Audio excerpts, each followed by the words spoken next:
दोस्तों welcome to exam runway. तो दोस्तों आज हम लोग बिहार बजट के बारे में चर्चा करेंगे।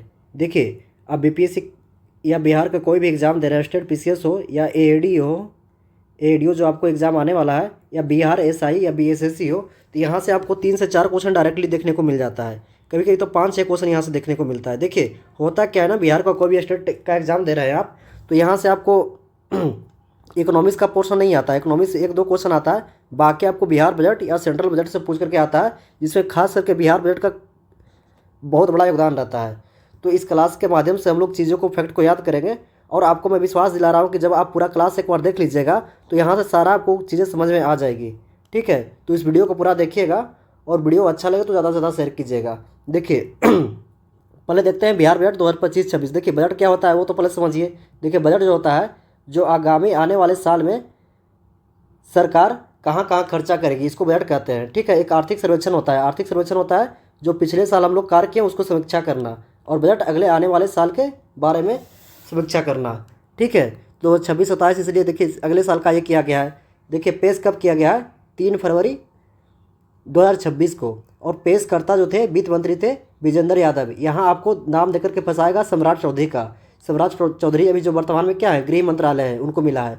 वित्त मंत्री कौन है, विजेंद्र यादव है, वही पेश किए, इनको ध्यान रखिएगा। देखिए बजट का आकार कितना है, तो 3,47,589 करोड़। देखिए ये डेटा आपके लिए इंपॉर्टेंट है, इसको याद कैसे रखना है, 3 अक्षर याद रखिए, 347,589। फिर पढ़िए 347,589 करोड़, इसको ऐसे याद रखना है। ठीक है, और जो पिछले बार बजट था वह था 316,895, इस तरह याद रखना है। और कभी कभी आपको डायरेक्ट यहाँ दे देगा 3.47 करोड़ लाख करोड़, इसको ध्यान रखना है, कभी कभी इतना भी दे सकता है। तो 347,589 इसको रट जाइए, मोबाइल नंबर की तरह याद कर लीजिए, 347,589 अब तक का सबसे बड़ा बजट है। ठीक है, और जो देखिए जो पिछले बार बजट था 3,16,895 करोड़, और इस बार जो 3,47,589 करोड़ है, जो इस बार जो पिछले वर्ष की तुलना में आपको 30,694 करोड़ अधिक है। वेरी इंपॉर्टेंट, ये डाटा भी पूछ देता है। तो पिछले वर्ष की तुलना में कितना अधिक है आपको लगभग ये 30,694 करोड़, इसको ध्यान रखिएगा। जो पिछले वर्ष का 9.61% है, लगभग 9.5 या 10% के लगभग है, तो ये याद रखिएगा। ठीक है, अब देखिए इस बजट का जो प्रमुख प्रावधान किया गया है, इसमें 7 निश्चय 3 की परिकल्पना पर जोर दिया गया है। तो 7 निश्चय 1, 7 निश्चय 2, 7 निश्चय 3, ये 7 निश्चय 3 बिहार सरकार का विकास का क्रम है, इसको ध्यान रखिएगा। इसका जिसमें किस किस क्षेत्र पर फोकस किया गया है, समावेशी विकास, रोजगार, शिक्षा, महिला सशक्तिकरण, कृषि, बुनियादी ढांचा और आम लोगों की कल्याण पर जोर दिया गया है। ठीक है, और वेरी इंपॉर्टेंट ये पॉइंट याद रखिएगा, 2026-27 का थीम है संपन्न बिहार समृद्ध बिहार। तो अभी तक क्या क्या याद रखना है, ये तो याद रखना है, इंपॉर्टेंट डेटा है 347,589। उसके बाद पेश के विजेंद्र यादव ने पिछले बार से 30,494 करोड़ अधिक है, और थीम था संपन्न बिहार समृद्ध बिहार। ठीक है, आप लोग को वीडियो अच्छा लग रहा है तो वीडियो को शेयर कीजिए, लाइक कीजिए, और ज़्यादा से ज़्यादा शेयर कीजिए। देखिए आपको कोई भी बिहार से एग्जाम है ना, तो यहाँ से आपको, आप एग्जाम देकर के आइए, तो यहाँ से 5-6 क्वेश्चन हर एक एग्जाम में देखने को मिलेगा। उसके बाद देखते हैं कुल व्यय। कुल व्यय है, यही बजट का आकार लगभग होता है, जो बजट का आकार होता है वही कुल व्यय होता है। ये कुल व्यय है 347,589, इसको ध्यान रखना है, 3.47 लाख करोड़, इसको इस तरह भी ध्यान रखना है। ठीक है, तो कुल व्यय क्या है, 347,589। ठीक है, जिसमें राजस्व व्यय होता है 2,84,133 करोड़, यानी 284,133, ये इसका जो है 81.74% है। वेरी इंपॉर्टेंट, ये परसेंटेज और डाटा दोनों याद रखना है। देखिए बजट से आपको डायरेक्ट डाटा पूछ देता है, और बजट से छोटी छोटी डाटा भी पूछ देता है, तो हर एक डाटा को याद करते चलना है। ठीक है, कुछ नहीं, एक सादा पेज लीजिए और में जो फैक्ट है उसको लिखते जाइए, आपको 1-2 बार में चीज़ें याद हो जाएगा। नहीं तो PDF इसका हमारे टेलीग्राम चैनल एग्जाम रनवे पे मिल जाएगा, वहाँ से PDF डाउनलोड करके वहाँ से चीज़ें नोट कर लीजिए।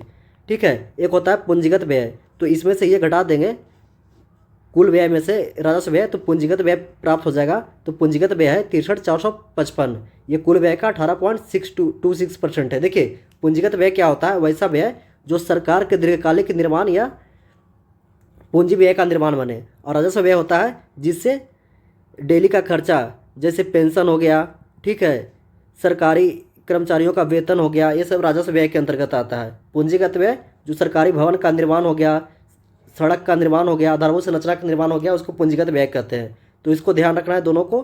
तो इतना में से इतना घटा देंगे तो ये ऑटोमेटिक याद हो जाएगा। ठीक है। उसके बाद देखते हैं कुल प्राप्तियाँ। तो कुल प्राप्तियाँ क्या है,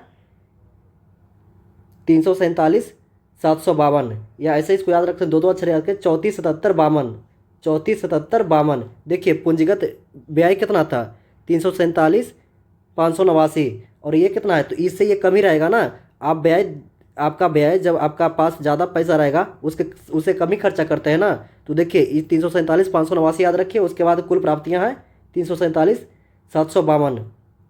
ठीक है। तो जो प्राप्तियाँ हैं वो ज़्यादा मेरे पास है, ज़्यादा प्राप्तियाँ होगा तो व्यय उसी के अनुसार करते हैं, तो इसको ध्यान रखिएगा। अब इसमें भी राजस्व प्राप्तियाँ हैं 285, 277, याद रखिए, 285, 277, इस तरह से याद रखिएगा तो चीज़ याद हो जाएगा। और पूंजीगत प्राप्तियाँ हैं 62,475, इसको ध्यान रखिए। आपको जितना भी ये सब डेटा है वो याद रखना है। उसके बाद आता है 7/3। 7/3 के तहत जो प्रावधान किया गया है, देखिए 7/3 के तहत जो प्रावधान किया गया है वो 2025 से 30 तक है। इसमें 14,800 करोड़ खर्च करने का प्रावधान किया गया है। ठीक है। और वित्तीय वर्ष 2026-27 का वार्षिक स्कीम कुल बजट है 1,22,115, ये लगभग 35% है। ठीक है। लेकिन ये ज़रूरी नहीं है, इसको सिर्फ देख लीजिएगा, बाकी ये आपको डाटा बेहद महत्वपूर्ण है। अपने राज्य स्रोतों से कर राजस्व में कुल 65,800 करोड़ की प्राप्ति अनुमान है। ठीक है। अब इसके बाद आता है डाटा कहाँ से रुपया सरकार के आ रही है, किससे क्या इसमें बजटीय प्रावधान में किया गया है। देखिए इस पे संशोधित अनुमान पर फोकस करना है और बजटीय 2026-27 का बजट पर फोकस करना है। हालांकि सबसे डाटा अगर 99% क्वेश्चन यहाँ से पूछने का संभावना है और 10% में क्वेश्चन यहाँ से 90% संभावना है, यहाँ से 10% में यहाँ से पूछ सकता है। तो दोनों देख लीजिएगा, लेकिन ज़्यादा फोकस इस पे कीजिएगा। यहाँ से 99% संभावना होती है, यहाँ से क्वेश्चन पूछेगा। तो राज्य के स्वयं कर, जो राज्य सरकार, जो बिहार सरकार स्वयं कर करती है, इसे प्राप्त कितना हुआ है, तो 65,800।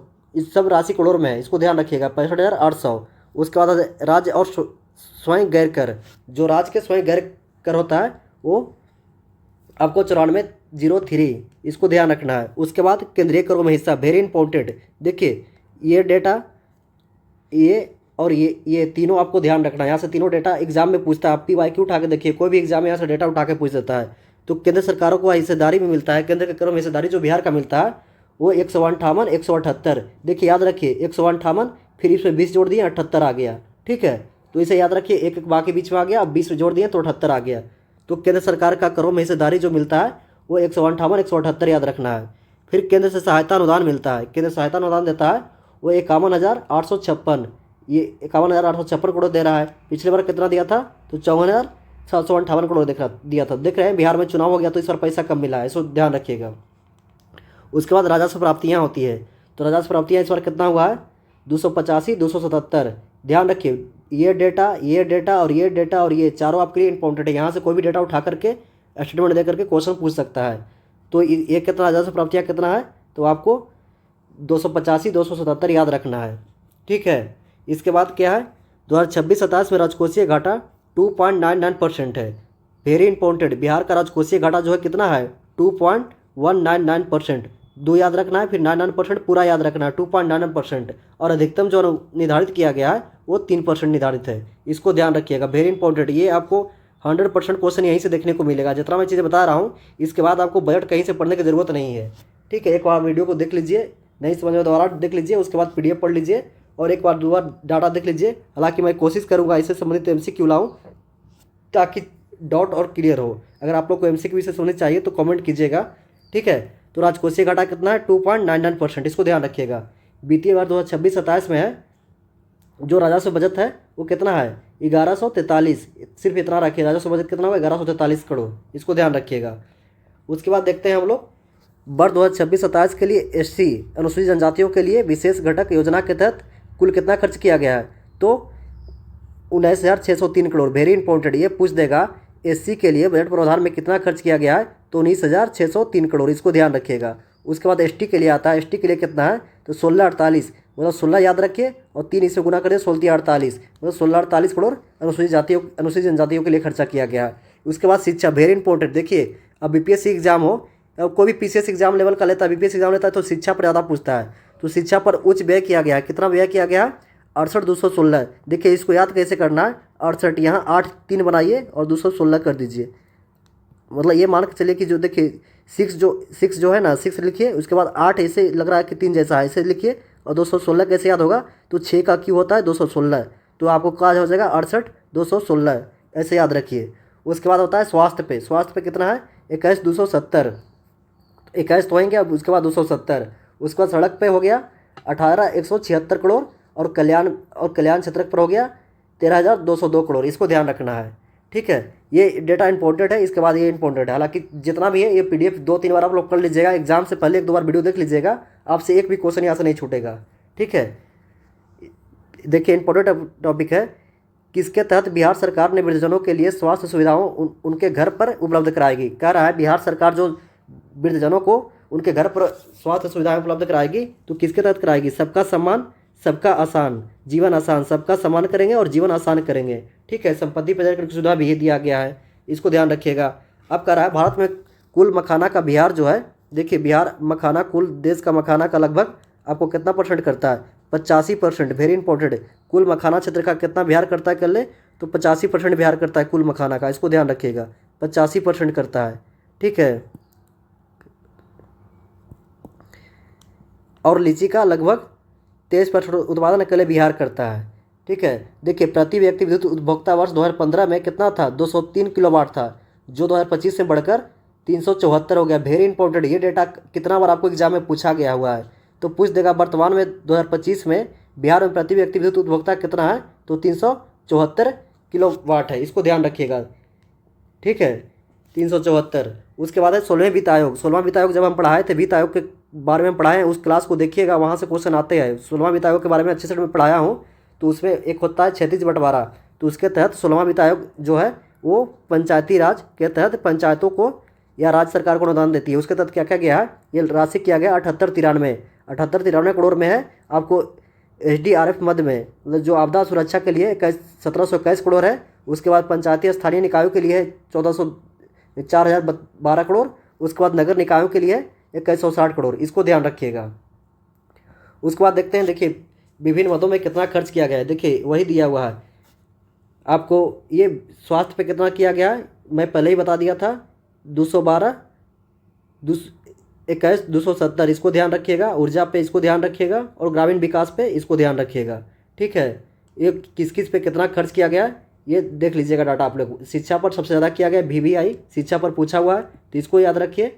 ये कितना था? 68,216, इसको याद किए थे ना हम लोग। 3 के क्यू कितना होता है? 216, 68,216।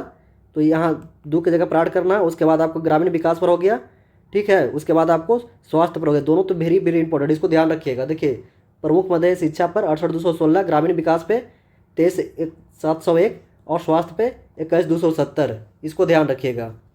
उसके बाद देखते हैं वर्ष 2024-25 में देश में बिहार के राज्य के मखाना और लीची में प्रथम स्थान है। तो पूछ देगा देश में मखाना और लीची के क्षेत्र में बिहार का कौन सा स्थान है? तो लीची और मखाना में बिहार का प्रथम स्थान है। मक्का उत्पादन में सेकंड दूसरे नंबर पर आता है। शहद उत्पादन में आपको चौथा नंबर पर आता है, और चावल में 5वां नंबर पर आता है। गेहूँ में 6ठा नंबर पर आता है। तो चावल गेहूँ तो देखिए यहाँ से याद रखिए। मक्का और मखाना, ये मखाना और लीची तो याद रहेगा सबको। मखाना लीची बिहार का अधिकार है, ठीक है, तो प्रथम पर हो गया। ध्यान रखिएगा मक्का ये वेरी इंपॉर्टेंट सेकंड पे है। उसके बाद शहद चौथा पे, चावल 5वां पे, और गेहूँ 6ठा पे, तीनों याद रखिएगा। देखिए बेगूसराय में कैंसर अस्पताल का निर्माण की मंजूरी मिली है, ठीक है। बिहार में 108 नई शहरी चिकित्सा केंद्र खुलेगा, इसको भी ध्यान रखिएगा। देखिए ये अखबार में एक आया था, वही जब ये शिक्षा पर बजट पर प्रावधान किया गया था, तो यही था 2 लाख मतलब 68,216 करोड़ रुपये शिक्षा पर व्यय करके बिहार सरकार ने शिक्षा को बढ़ावा दे रहा है। देखिए पिछले बार जो था इसका कुल परसेंटेज जो है, कुल बजट का परसेंटेज कितना है, परसेंटेज भी ध्यान रखिए। तो ये आपको है 19.63%, ठीक है, इसको ध्यान रखिएगा। जो कुल पिछले वर्ष से कितना है, 72-52 करोड़ अधिक है, ठीक है। यहाँ ये सब आप लोग मेंस में मेंटेन कर सकते हैं, लेकिन पीरी के लिए आपको फैक्ट ध्यान रखना जरूरी होता है, ठीक है। उसके बाद क्या करा है, बिहार एग्री इंफ्रास्ट्रक्चर मिशन का गठन किया गया। इसकी शुरुआत 1 लाख करोड़ निवेश से किया गया, ठीक है। और वेरी इंपॉर्टेंट ये देखिए, राज्य सरकार ने संकल्प के अंतर्गत प्रधानमंत्री किसान सम्मान निधि, जो प्रधानमंत्री किसान सम्मान निधि केंद्र सरकार की योजना है, केंद्र सरकार इसके तहत 6,000 किसानों को देती है। इसी के तर्ज पर बिहार सरकार ने जननायक कर्पूरी ठाकुर किसान सम्मान निधि प्रतिवर्ष 3,000 रुपये अतिरिक्त राशि देगा। वेरी इंपॉर्टेंट, इसको ध्यान रखिएगा। 3,000 रुपये अतिरिक्त राशि कौन देगा? बिहार सरकार। किसके तहत? ये जननायक कर्पूरी ठाकुर किसान सम्मान निधि के तहत। ठीक है, देखिए वर्तमान में दूध उत्पादन कितना है? 133 लाख मीट्रिक टन। अंडा 378 करोड़। मांस आपको 4.2 लाख मीट्रिक टन। और मत्स्य बढ़कर हो गया 959 यानी 9.59 lakh metric ton. Very important, इसको ध्यान रखिएगा। यहाँ से भी कभी कभी आपको फैक्ट पूछ देता है। उसके बाद देश में बिहार राज्य अंडा का उत्पादन क्षेत्र में प्रथम है। मत्स्य में चौथा स्थान है। दूध क्षेत्र में छठा स्थान है। तो देखिए अंडा में क्या है? प्रथम स्थान है बिहार का। मत्स्य में, मछली पालन में चौथा है। उसके बाद दूध में क्या है? छठा स्थान है। और मांस उत्पादन में 9वां स्थान है। इसको ध्यान रखिएगा। अब कह रहा है 2000 प्रखंडों में तरकारी आउटलेट्स की स्थापना की जाएगी। तरकारी आउटलेट्स की स्थापना किया जाएगा। इससे क्या होगा? देखिए 2200 प्रखंडों में, वेरी इंपॉर्टेंट दे देगा। सभी प्रखंडों में नहीं, कितना प्रखंडों में? तो सिर्फ 200 प्रखंडों में। इसके तहत क्या होगा? इसका एक फ़ायदा होगा कि लोगों को सस्ती और ताज़ी सब्जी मिलेगी और किसानों को भी उचित मिल जाएगा, उचित मूल्य मिल जाएगा। तो दोनों का फायदा होगा, किसान को भी मिलेगा और उपभोक्ताओं को भी मिलेगा। इसको ध्यान रखिएगा। अब कह रहा है वित्तीय वर्ष 2025-26 में 135 नए जीविका दीदी रसोई स्थापित किया जाएगा। वेरी इंपॉर्टेंट, ये डाटा दे देगा। वित्तीय वर्ष 2025-26 में कितने नई जीविका दीदी रसोई का निर्माण किया जाएगा? तो 135, इसको ध्यान रखिएगा। ठीक है, पटना मेट्रो का परिचालन का निर्माण 32.50 किलोमीटर जो प्रस्तावित है, जिसे प्रारंभ हो चुका है कितना? ये 3.45 किलोमीटर। ऐसे याद रखिए 445, इसमें एक पॉइंट दे दीजिए। 445 ईस्वी में किनका जन्म हुआ था? आप लोग कमेंट करके बताइएगा। ठीक है, रिलेट कीजिए, चीज़ें याद होगा। ये पटना परिचालन कब हुआ था मेट्रो का? 6 अक्टूबर 2025। वेरी इंपॉर्टेंट डेट है, इस पूछ सकता है। ठीक है, एक कह रहा है 7/3 के तहत समृद्ध उद्योग सशक्त बिहार के तहत पुरानी जो चीनी मिल बंद है उनको खोला जाएगा। तो पूछ देगा बिहार में पुरानी चीनी मिल को खोलने के लिए कौन सा योजना चलाई जा रही है? तो समृद्ध उद्योग सशक्त बिहार। इसको ध्यान रखिएगा। अब करा वैशाली का ऐतिहासिक भूमि जो 5550 करोड़ वर्ष रुपये की लागत से बुद्ध सम्यक दर्शन संग्रहालय के स्तूप का निर्माण कर देगा। तो कह रहा ये तो राशि यहाँ इंपॉर्टेंट नहीं है। पूछ देगा बुद्ध सम्यक दर्शन संग्रहालय कहाँ स्थापित किया जा रहा है? तो वैशाली में। अगले 5 वर्षों में सरकारी भवनों को 500 मेगावाट रूफटॉप सोलर प्लांट का लगाने के लक्ष्य रखा है। मतलब रूफटॉप ऐसा होता है सरकारी भवनों पर सोलर पंप लगा करके बिजली उत्पादन करना, ताकि नवीकरणीय ऊर्जा को बढ़ावा मिले। उसके बाद क्या रहा है? जल जीवन हरियाली मिशन के तहत 2025-26 में 3.39 करोड़ पौधे का रोपण किया जाएगा। Very important. ठीक है, बिहार राज्य प्रदूषण नियंत्रण परिषद द्वारा UNEP के साथ 2070 तक शून्य कार्बन उत्सर्जन को घोषित करना, प्राप्त करना है। इसको भी ध्यान रखिएगा। ठीक है, उसके बाद कह रहा है गोकुल जलाशय। देखिए बिहार में 2025 तक पहले 2 आर्द्र भूमियाँ थी। नहीं, 2025 सितंबर 2025 में 2 आर्द्र भूमियाँ जोड़ी गई है। एक है गोकुल झील बक्सर में और उदयपुर झील पश्चिम बंगाल में। वेरी इंपॉर्टेंट, उदयपुर झील पूछ देगा। उदयपुर राजस्थान में एक शहर है। राजस्थान में नहीं, कहाँ है? बिहार के पश्चिमी चंपारण में। अब बिहार में रामसर साड़ों की संख्या कितने हो गई है? 6 हो गई है। और भारत में 94 हो गई है। 94, इसमें और बढ़ गया है। रामसर साड़े एक बार जाकर वीडियो देख लीजिएगा। मैं पूरा रामसर साड़े को अच्छे से याद करवाया हूँ। ठीक है, बिहार में विरासत वृक्षों को संरक्षण के लिए बिहार हेरिटेज ट्री ऐप की शुरुआत की गई है, जिसमें 32 वृक्षों को जैविकता विरासत के रूप में घोषित करने का निर्णय दिया गया है। वेरी इंपॉर्टेंट, इसको ध्यान रखिएगा। देखिए 7 निश्चय 3 के तहत जो 2025 से 30 लक्ष्य है, रोजगार को, आय को दोगुना करना, समृद्ध उद्योग को सशक्त करना, कृषि के प्रगति में समृद्ध बनाना, उन्नत शिक्षा और सुलभ सुरक्षित जीवन, मजबूत आहार, आधुनिक विस्तार, सबका समान सबका आसान। इसको ध्यान रखिएगा। इसके तहत राशि कितना है? 14,800 करोड़। देखिए राज्य में 58 लाख BPL उपभोक्ताओं के घरों में छत पर 1.1 KW की क्षमता के आधार पर सोलर प्लांट लगाया जा रहा है, जिसमें 100% पूरी तरह सब्सिडी दिया जा रहा है। ठीक है, तो हम लोग बजट को अच्छे से देख चुके हैं। इसके अगले वीडियो में हम लोग आर्थिक सर्वेक्षण, बिहार का आर्थिक सर्वेक्षण के बारे में चर्चा करेंगे। और उस वीडियो को आप लोग ध्यान से देखिएगा। इससे अच्छा कंटेंट आपको कहीं नहीं मिल सकता। जितना मैं कोशिश किया हूँ कि चीज़ें आपको याद हो जाए, और 1-2 बार आप लोग को PDF पढ़ लीजिएगा तो चीज़ें रिकॉल हो जाएगी। ठीक है दोस्तों, आप लोग को वीडियो अच्छा लगा तो शेयर कीजिए। बहुत देख रहे, एक एक पॉइंट नोट करके PDF बनाने में बहुत टाइम लगता है। बहुत बहुत धन्यवाद।